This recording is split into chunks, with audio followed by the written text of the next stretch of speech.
देखने और सुनने वालों को मोहब्बत भरा सलाम नाज़रीन। यूक्रेन जंग के मतलब जो ताज़ा सूरत-ए-हाल है, काफ़ी ख़तरनाक भी कह सकते हैं आप। मसला ये है कि यूक्रेन जंग जो है वो रूस चाहता है कि यूक्रेन तक गिरे। अगर दूसरे ममालिक जिस तरह अमेरिका या इंग्लैंड मदद करते हैं, एक भी मिसाइल रूस में दाखिल हुआ तो वो समझेगा कि ये जंग जो है नेटो के साथ है। ख़ान साहब क्या देख रहे हैं? क्योंकि नेटो का हिस्सा तो नहीं है यूक्रेन, तो रूस कहता है कि जब ये नेटो का हिस्सा नहीं तो फिर नेटो के मिसाइल यहाँ पे क्या कर रहे हैं? देखिए, यूक्रेन एक किस्म का नेटो का हिस्सा है, तभी तो इतनी इतनी कोशिश कर रही, पूरा यूरोप उसके साथ खड़ा हुआ है, नेटो ममालिक उसके साथ खड़े हुए हैं। वो उसकी मेंबरशिप उस तरह नहीं है जिस तरह के बाकी नेटो ममालिक के मेंबर हैं, लेकिन उसने नेटो की मेंबरशिप हासिल करने की कोशिश की और सब एग्री कर रहे थे उसके ऊपर, तभी तो ये सारी जंग का किस्सा जो है विछड़ गया है। क्योंकि यूक्रेन के मेंबर बनने के बाद फिर नेटो जो है वो रूस के सर पे आके बैठ जाता और उस मुस्तकिल खतरे को रोकने के लिए रूस ने ये जंग जो है शुरू की है, यूक्रेन के अंदर वो आ गया था।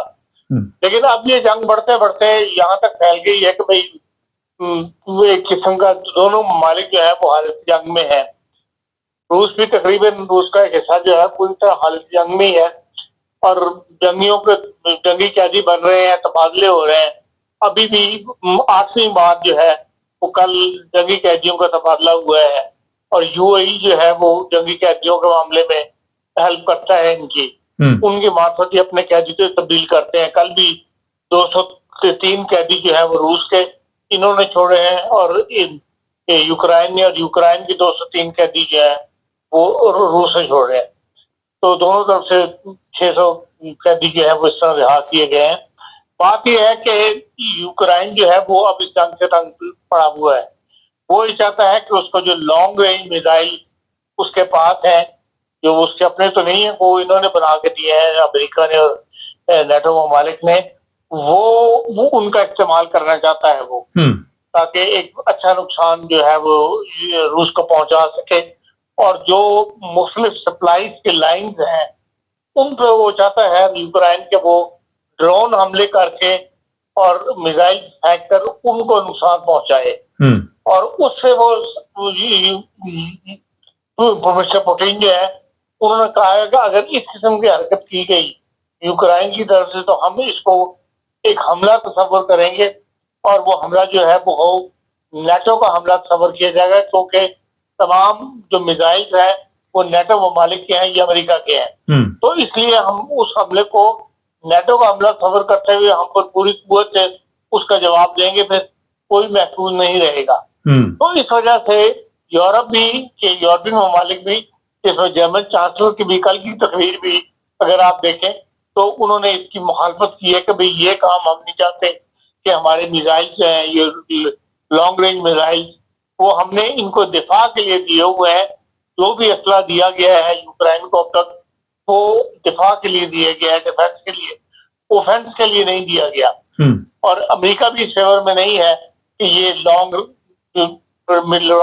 रेंज मिसाइल जो है उनसे ये रूस की अंदर जाकर जो है या जंग की कैफियत पैदा कर दे या उन पर हमले करे, तो उससे एक आलमी जंग छेड़ने का खतरा है, जो इस वक्त के हालात में लगता ये है कि ये नहीं चाहते।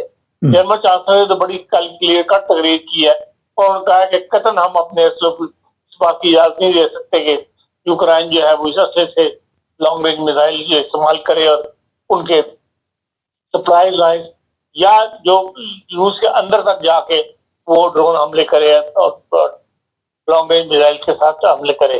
तो बाहर ये एक सिचुएशन डेवलप हुई भी है आजकल, जिसकी वजह से यूक्रेन का नीयत तो यही लगती है कि वो चाहता है कि अब 2-4 बड़े हमले करके तो हम इस जंग को खत्म करें, लेकिन जंग खत्म होगी नहीं बल्कि इससे बढ़ेगी, क्योंकि आगे मुकाबला पुतिन से है और पुतिन ने पूरी दुनिया को वार्निंग दी हुई है कि अगर इस किस्म का काम किया गया तो फिर हम इसको अपने पर हमला तस्वर करेंगे और हम हमले का जवाब देना जानते हैं, तो दुनिया महफूज नहीं रहेगी। ये डेवलपमेंट जो है इस वजह से एक नई परेशानी जो है वो फेस कर रहा है सियासी तौर पे भी और दिफाई तौर पे भी। यूरोप भी और अमेरिका भी अभी इसके फेवर में नहीं है अपने हालात की वजह से। जी हाँ साहब, इंग्लैंड और अमेरिका, आपको पता चला होगा चंद दिन पहले, 2-3 दिन पहले जो मुलाकात हुई, उसके बाद से ये खलबली मची हुई है। तो जैसे ही रूस के प्रेसिडेंट भी गुस्से में आए, तो उसी वजह से फिर आप समझते हैं कि जर्मनी की तरफ से ये बयानात ठंडे आने शुरू हुए? नहीं, इस मामले में बरतानिया भी क्लियर है, उसने भी कहा है कि भाई लॉन्ग रेंज मिसाइल इस्तेमाल नहीं होने चाहिए इस वक्त। इसमें तो क्लियर कट बरतानिया भी इनका साथ दे रहा है, यूरोप का, नेटो का। नेटो तो मतलब बरतानिया जो है सबसे बड़ा इत्तेहादी है अमेरिका का नेटो के अंदर जी। तो इसलिए आज से जो अमेरिकन पॉलिसी होगी उसी को उन्होंने सपोर्ट करना है, चाहे यहाँ पे बरतानिया में जो भी हुकूमत बैठी हुई हो वो अमेरिकन पॉलिसी के खिलाफ नहीं जाती। तो इस लिहाज से तो अभी अमेरिका की भी खुद इस फेवर में नहीं है कि लॉन्ग रेंज मिसाइल जो है वो इस्तेमाल किए जाए रशिया के अंदर। सिर्फ अभी जो है डिफेंस के लिए इस्तेमाल होने चाहिए। तो इसलिए मैं नहीं समझता कि बरतानिया जो है वो उनसे हटकर को पॉलिसी इख्तियार करेगा। तो ये तो होता है कि इख्तिलाफ हो जाए नेटो के जो यूरोपियन ममालिक हैं उनमें और अमेरिका के दरमियान, जो वो सॉल्व कर लेते हैं आमतौर पे, लेकिन बरतानिया तो 100% अमेरिका के साथ चलने वाला मुल्क है। हाँ साहब, जर्मनी की तरफ से यूक्रेन को उस तरह इमदाद नहीं मिल रही जिस तरह वादे किए गए या जिस तरह की उसको उम्मीद थी, और ये भी इस वक्त खबरें चल रही हैं कि यूक्रेन जो है वो बुरी तरह ये जंग हार रहा है। तो किस तरह ये फिर दूसरी तरफ अमेरिकन प्रेसिडेंट कह रहे हैं जनाब किसी सूरत कब्जा नहीं करने देंगे, तो कैसे चलेगा आगे? देखें, सबसे ज्यादा यूक्रेन की मदद जो की है वो जर्मनी ने की है। असले के मामले में भी जो असला चाहे वो बेचा है चाहे वो दिया है मदद के तौर पे, जर्मनी की 4-5 बड़ी कंपनियां हैं जिन्होंने उनको असले की सप्लाई दी है और अरबों में दी है। अब शहर तो मुझे याद नहीं, लेकिन इसी तरह जो यूक्रेन के लोग हैं उनको आबाद करने में भी सबसे जर्मनी ने दिया है। और यूक्रेन के अंदर जो तबाही मची है उसको ठीक करने के अंदर भी, उसके रिपेयर के काम में भी जर्मन कंपनियां इसमें सबसे आगे हैं, जिसका खर्चा भी जर्मन हुकूमत दे रही है। तमाम वो एहतियात जिसका ताल्लुक इंसानियत के साथ है, लोगों के साथ है, वाटर है, पानी है, सप्लाई है, इस किस्म की तमाम हॉस्पिटल्स हैं, जितने भी जिससे इंसानियत है, जिसका ताल्लुक है इंसानियत, उसको दुरुस्त करने के अंदर इसमें जर्मन कंपनियां वहाँ पे काम कर रही हैं और जर्मन हुकूमत की निगरानी में कर रही है और उसका खर्चा भी जर्मन हुकूमत हो रहा है। इसलिए सबसे ज्यादा जो इस मामले में मदद की है यूक्रेन की वो जर्मनी ने की है। और इसलिए कि जर्मनी को इम्पोर्ट भी बहुत बड़ी करता है यूक्रेन से और पाइपलाइन भी वही जो के आती है। लेकिन यह है कि जो जंग शुरू हुई थी तो आपने देखा था कि जर्मनी के अंदर बहुत ज्यादा आटे की किल्लत हो गई थी, तेल की किल्लत हो गई थी, जो वहां से सप्लाई की चीजें आती थी वो अब उन पर काबू पा लिया गया है। लेकिन यह है कि एक करीब जो सस्ती मार्केट इसके लिए यूक्रेन मौजूद है जर्मनी के लिए, और वो उसको डिस्टर्ब नहीं करना चाहता कि वो मुश्किल तौर पर बंद हो जाए। खान साहब, आप देख रहे हैं कि कोई गलती से भी मिसाइल चला गया रूस के अंदर, जो कोई शरारत से या किसी वजह से, तो ऐसे हालात हो सकते हैं कि यूरोप जो है, जिस तरह रूस के सदर ने कहा कि ये भी फिर अमन में नहीं रहेंगे, तो कोई मिसाइल पैदा होने का खदशा है? साहब, ये तो भूल जाए कि कभी गलती से मिसाइल चला जाएगा। अगर मिसाइल जाएगा तो फेंक ही जाएगा।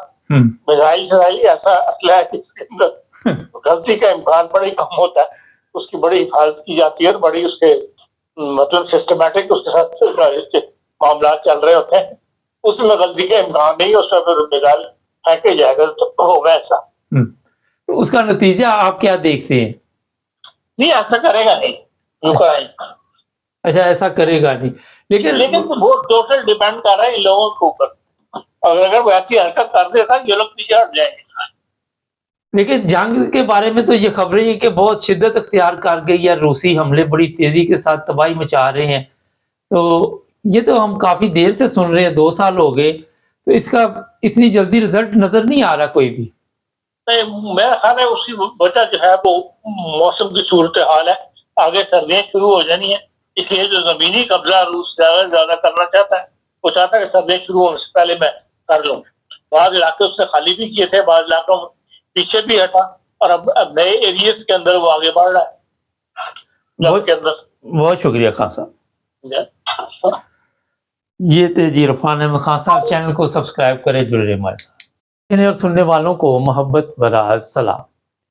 नाज़रीन, 9 बज़ टीवी इंटरनेशनल की नशरियात आप यूट्यूब पर भी देखते हैं, लेकिन लोग समझते हैं शायद जो टिकटॉक पे हमारे प्रोग्राम हैं वही सब कुछ है, लेकिन जो सही प्रोग्राम होते हैं पाकिस्तान के मुतल्लिक़ हो या और भी जो भी हालात हैं दुनिया में चल रहे, जर्मनी हो, इंग्लैंड हो, वो यूट्यूब पर आप देख सकते हैं। तो हमारे सब्सक्राइबर कोई 89,500 के करीब है। अभी हमें 1 लाख करने के लिए 10,500 लोगों की ज़रूरत है। जो भी लोग हमारे दोस्त टिकटॉक पे हैं, फेसबुक पे हैं, उनको मैं ये रिक्वेस्ट करूँगा कि हमारा जो यूट्यूब चैनल है 9 बज़ टीवी इंटरनेशनल, उसे ज़रूर सब्सक्राइब कर लें। तो उससे ये होगा कि आप एक अच्छे प्रोग्राम भी देख सकते हैं, हमारी हौसला अफ़ज़ाई भी होगी और फिर अगर 1 लाख सब्सक्राइबर हो जाते हैं, तो हमें यूट्यूब की तरफ से सिल्वर कार्ड भी मिल जाएगा। मैं उम्मीद करता हूँ कि अगर आपने अभी तक चैनल सब्सक्राइब नहीं किया, तो इस तरह तवज्जो देंगे, हमारे साथ जुड़े रहें और आपको हम बताएँगे दुनिया के हालात, ताज़ा सूरत-ए-हाल। अपना ख़्याल रखें। अल्लाह हाफ़िज़।